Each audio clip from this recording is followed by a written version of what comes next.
Hi, I'm Marty Trott. I'm an ENT doctor from Jackson Hole, Wyoming, and this is my second trip with International Medical Relief.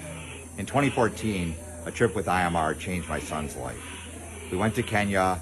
He was going to be a finance major, and now he's a fourth-year medical student. And after doing a whole lot of other things over the past 7 years, it was time for me to return with IMR.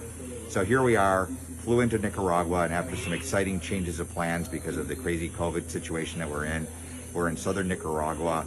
Got through an incredible evening through a military checkpoint, and we saw families today from a town not too far from where we're staying.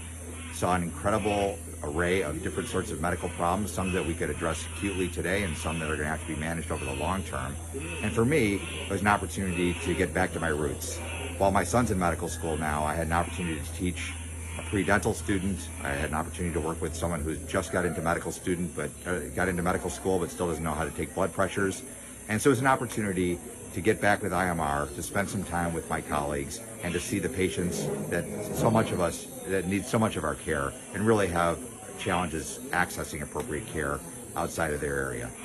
So I'm psyched to be back with the IMR, and we're looking forward to our next trip.